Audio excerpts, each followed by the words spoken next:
beaming from Pacific Junction Hotel to Earth. Girth. We are rolling. So thank you, Krys Blackwood, for visiting my summer lair. And let's start with the obvious question. What is it that you do? Because you have a fancy pants title. I saw the business card on your Instagram. I do. There's a lot of words in my title. I'm the Senior Lead User Experience Designer in the Human Interfaces Group at NASA's JPL. That's a long title for LinkedIn. Yeah, it really is. So basically what I do is I make software to support JPL's space missions. I make space software. There you go. That's really cool, right? And you mentioned the mission, like to support the software, like the software supporting the mission. So what exactly is the mission? Because you guys have launched some really cool projects. Yeah, so I work on 2 different projects, and probably the most interesting one is the Deep Space Network. So that is this kind of system of antennas that are in 3 sites around the world, and they are the big antenna dishes that we use to talk to all of the spacecraft that we use, as well as a lot of European Space Agency spacecraft and a couple of Indian ones, and lots of the spacecraft actually that are further away from Earth than the Moon go through the Deep Space Network. When people find out what you do or where you work, I guess they ask you about UFOs and aliens and that kind of stuff. Is there life out there? What kind of reactions do you get? So I don't get a lot of tin hat reactions, if that's what you're asking, but no. I do get asked a lot to share information about our latest missions, and sometimes I can and sometimes I can't. And I also get asked a lot about what's the latest science that's come back. People seem to be really engaged with the science that NASA's bringing. Like, where is that curiosity coming from? Like, why do you feel that people are kind of engaged with the science and want to know more, and like they take this opportunity to talk to somebody and like give us some dirt, like we want to find out what's happening? Well, that's natural human curiosity, right? We all love to learn, and there are few things cooler than what's off this planet. I mean, you can go and look with your own eyes what's on the planet, but once you start getting out of the atmosphere, you can't. And so having that proxy, I think, is really a treat for people. I know it's a treat for me. Is that what led you to the JPL, like that curiosity and just kind of wanting to explore? Absolutely. I have wanted to, well, when I was a kid, I wanted to be an astronaut, and that wasn't happening. So the opportunity to work even space adjacent was just a whole treat for me. So how do you end up getting to the JPL? So then you realize the astronaut thing is not going to work out. So what's the alternative route that you take to get into the JPL? 20 years of blood, sweat, and tears. Okay. I did user experience for e-commerce up in Silicon Valley for a long, long time. And actually, every year I would apply to NASA Ames up there. And they just weren't interested in me, I guess. I never even got a call. Oh, but that's cold. Yeah. That's colder than space. That's right. That's the coldest thing. But I'm a tardigrade, which is a water bear, and they can live in space. And I just kept trying, and eventually JPL answered the call. Nice. And you've hashtagged it, what is it, the best job ever? Heck yeah. Yeah. What makes it the best job ever? So first of all, it's that I'm working for space, right? You can't beat that. The why I do what I do is I'm saving all of mankind, right? In my tiny little way, I'm a little cog who's helping to preserve life on the planet and find new places for us to live and understand the origins of the solar system. You do have the most interesting LinkedIn profile. That's right. Yeah. And then it's the people I work with. At JPL and even, at other NASA centers, but I'm partial to JPL. I work with the most brilliant, kind, patient, clever people you could imagine. And it's just really inspiring every single day to walk in and say Happy Monday and have people sometimes even say it back to me. Okay. Nobody has a case of the Mondays. Well, I never do. That's for sure. Okay. Fair enough. Hashtag best job ever. That's right. But you also, you have a background as a nerd. I guess, is that the polite geek? Which word would you want to use? You like some of the science fiction, Doctor Who and things like that. Not just some. I'm an indiscriminate geek. Okay, there you go. And a total dork. I love it all. I grew up with, my mother is probably the biggest Star Trek fan you've ever seen.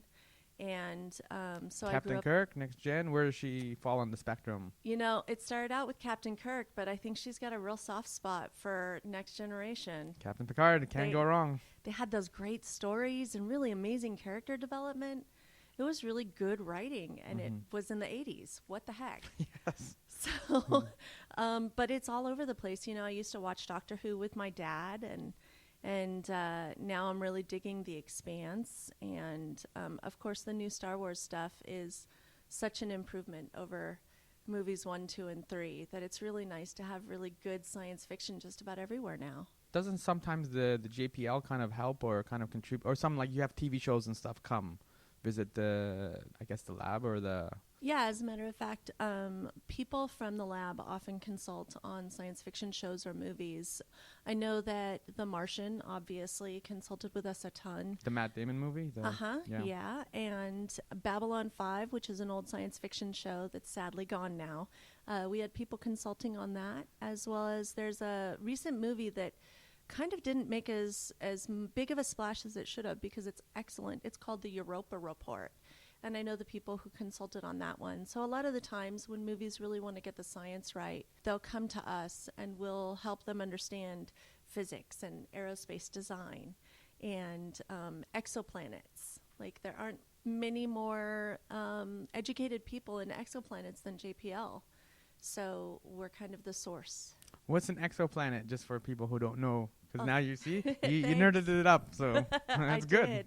An exoplanet is a planet that's outside our own solar system. So we've got, you know, all of the ones that are local to us, and then anything outside of what's called our solar sphere, that's considered an exoplanet. And we didn't even know that we had theories, but we weren't 100% certain that they were out there until 10 years ago. And then the first exoplanets were found, and now we're up to, I think, 25 confirmed exoplanets is the number that's on the wall right now at JPL. All right, that's an interesting wall. Does it make you laugh, though, when you watch some science fiction movies or TV shows and they get something so obviously wrong? Or, like, can you put the work aside, quote-unquote, put the work aside and actually just watch it as a nerd? Or, like, do you just see it and you just kind of cringe and you're like, come on, man? Well, I mean, you have to or you can't enjoy it. But there are times when it's more like when they get it right, I'm celebrating, I'm cheering. In the very first scene of the very first episode of The Expanse, they're panning over Ceres, which is an asteroid, a dwarf planet, and we have a spacecraft who did a lot of mapping of Ceres, and I recognized it because they got it that right. I was like, wow, that's Ceres. And then they put this little title along the bottom of the screen said Ceres. And I'm like, yes. So it's more the opposite, that when they get it right, you get really excited and really jazzed. And when they don't get it right, it's just fun. Okay, that works then. One of the kind of, I guess, challenges, because you're saying like people want to know more about the space and the curiosity and stuff like that. One of the challenges I think NASA sometimes has is that people don't fully understand why we're going to space or why we're doing these kind of things, why we're doing exploring and stuff like that. What inspires you to contribute to a team that is like kind of contributing to mapping the stars, and why, like you said, you're trying to save humanity, mankind, but is there more going on than that? Oh, yeah. I mean, on kind of two fronts, there's a lot going on. First of all, the technologies that we invent to explore space come back here to be useful on Earth. The camera in your cell phone came right out of the space program. The GPS that gets you from point A to point B came right out of the space program. So these things come back to our lives, our everyday lives, to help make them better. And then the other thing is that NASA missions aren't just exploring out the bounds of perception, right? We're also watching Earth here. We're doing a lot of measuring of the oceans, measuring of salinity as the glaciers melt. We are watching for near-Earth asteroids and protecting Earth from extinction-level events. So it's kind of a short-term benefit as well as a long-term benefit. And who knows, maybe someday we'll find alien life out there. Yeah, that'd be exciting. Hopefully it's not like something like the Borg, though, or like Independence Day. Like it's more like benevolent kind of aliens, just kind of want to chill and like hang out with us. Yeah, I'm keeping my fingers crossed that it's not, some childhood's end situation either, where they kill you slowly. how's NASA kind of adapting to the kind of now? There's a lot more of a private kind of enterprises with SpaceX and these kind of companies. How is NASA kind of like reacting or not reacting to those kind of endeavors now? Because there are a lot more funding and a lot more things kind of going on now than there was, I guess, like even 10, 20 years ago. Yeah, we think it's fantastic. Well, I can't say I'm speaking for NASA. I think it's fantastic. We at JPL especially and NASA fully have a strong relationship with a lot of these private aerospace companies. A lot of the times, some of the parts that fly on our craft are from the private companies, and we often provide technology to them as well as guidance. I know people who've gone out to SpaceX and taught classes there. So it's like a loop of innovation almost. It really is, and it's a wonderful ecosystem, to be honest with you. That's amazing. And then I guess that's also that's being also fueled by the faces now. There's like Neil deGrasse Tyson, who's really active, and the public's really embraced him. Bill Nye's another one, Stephen Hawking. Just, I guess, having faces of science like that, especially when sometimes in a time and a culture where science is not always valued. So it must be really helpful to have those kind of faces out there and kind of promoting science. Absolutely. The science communicators are like the secret weapon of science. They're amazing. I mean, I grew up watching Carl Sagan. He inspired a whole generation of people who work at NASA now. And he inspired Neil deGrasse Tyson. And it seems like it's almost a fractal pattern, right? Where every time you spawn one, it spawns two more. And then those each spawn two more. And I think the more people we can get teaching STEM to kids, to adults, making it accessible to the masses, the better. And they definitely help people understand that what we're doing isn't just like crazy math done on space calculators in some weird room somewhere. We're actually answering questions. It's the translation, I think, is where it gets lost, because they're able to convey the science and all the great things that they're doing, NASA and all these people are doing, but conveyed in a way that's really simple, that's accessible for people to grasp and to understand. I think that's what sometimes the hardest part. Absolutely. And each of the NASA centers has people who are trying to do that every day, and I think they're getting better and better at it. I see these amazing art installations all over the place, and you never even know where they come from because there's so many of them now. And there's also a lot of citizen scientists out there who are chipping in and making beautiful projects with NASA data and making it accessible to, kids in a classroom or the common guy sitting on his couch at home. Yeah. So you're speaking at FITC as part of, since we're talking about this idea of translating science and NASA and all this cool stuff that's happening, you're speaking at FITC. What is your topic going to be, and what are some of the themes that you're going to be talking about? Sure. As I said, I'm one of my projects is the Deep Space Network. And I'm going to be talking about what it's like to design the software that the operators use to control those antennas. So these are 10 million pound machines, basically, that they are pointing at something out in the stars. In one case, Voyager is outside our solar system. It's so far away, and it's maybe, the size of a car, right? And so they have to point this big giant dish, 70 meters, at it and try to catch a signal from that far away. And these people are amazing. They're just the unsung heroes of NASA. The first pictures of the moon, they came through these people. We wouldn't have any pictures of space if it wasn't for these guys. It's amazing. The JPL, they have some sort of touring facility, or there's you can arrange a tour, or is it some open doors or some open house kind of periods? Yes, all of the above. Every single day we give private tours to groups, and you can book them by going to the JPL website. We're open Monday through Friday, actually, is when we're doing the tours. It's not on the weekends. And they book up 3 months in advance because they're so popular. And every day while I'm walking around on lab, I'm seeing tour groups come by, and I wave at them and I say thanks for coming by, because it's just great to see the public interest. And then every year we open our doors for a weekend. This year the event is called Ticket to Explore JPL. And we gave away free tickets to come so that people wouldn't have to wait in line and not know if they'd get in. And 30,000 tickets went in a matter of a couple hours. That's amazing. Yeah, it really is.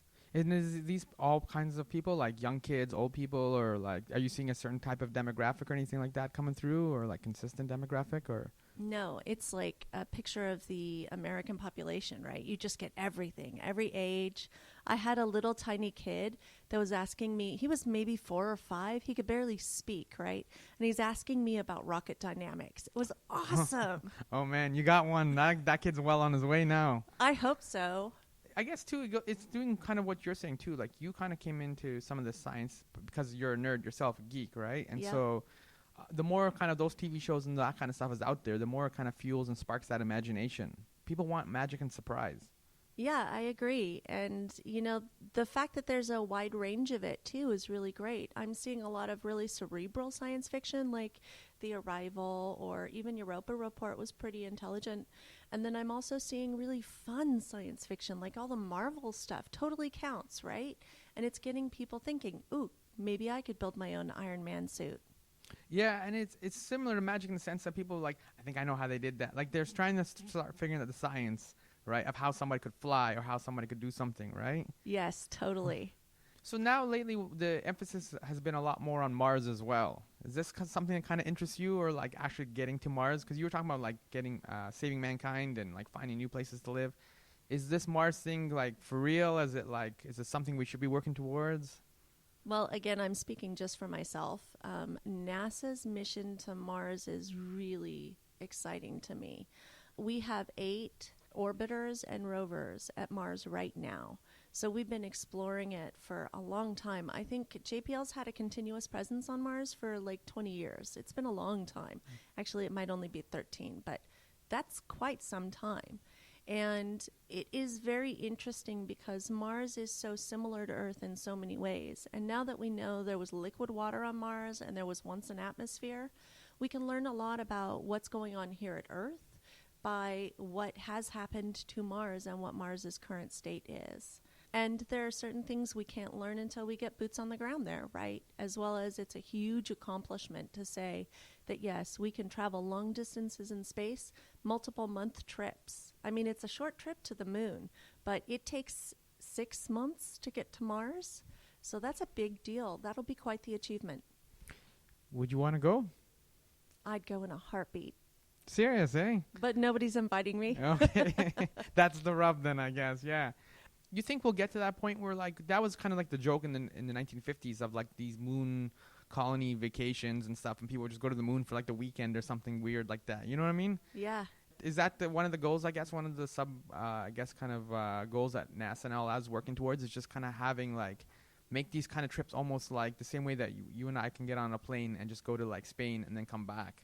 Certainly, Stephen Hawking said that if the mankind doesn't spread out beyond the Earth, we have no chance of surviving. And so I think diversifying our homes is a great idea, and it is a very long way off, but it's absolutely a goal.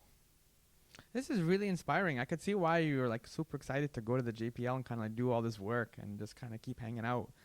Does anything surprise you? Like when all the stuff that's coming back from space and stuff, are you constantly surprised and amazed at like what's out there? Because that's a lot of real estate. Yeah, it is infinite, isn't it? And it's infinitely surprising. I'm sure there are a lot of people who've been at JPL for 40 years, and to them it's old hat, right? They're like, it's all boring since that first picture of Mars. But to me, every time I see a new picture, I'm just blown away by how beautiful our universe is and how varied and how vast. We got to end it there. That was a really nice way to kind of end it. Thank you, Krys, for hanging out and talking about like Mars and NASA and JPL and science fiction. And we didn't really touch on Doctor Who that much. Are you still watching Doctor Who? Yes, I am. And Peter Capaldi is rocking it, so I'm really sorry we're losing him. Is he your favorite Doctor in the last couple of years? Or like, I'm a Matt Smith man. Ooh, Matt Smith was a good guy, Yeah. but he actually might be my least favorite Doctor. Oh, snap. He was good, Yeah. but it's like chocolate, right? Like even bad chocolate's really good. Not that Matt Smith is a bad Doctor. My favorite Doctor is probably Christopher Eccleston. Oh, okay. I know that's a shocker, right? Yeah. Okay. Do you have any hopes for after? Because Peter is wrapping up his run. So are you hoping? Do you have any like suggestions or hopes or anything for the new Doctor? Or? You just want to just keep rolling, and the same thing like is your work. Just let the surprise be the surprise. Oh man, I've been in the Idris Elba camp for so long, but I just don't think it's going to happen. So I'll take who I can get. As long as there's a Doctor Who on television, life is good.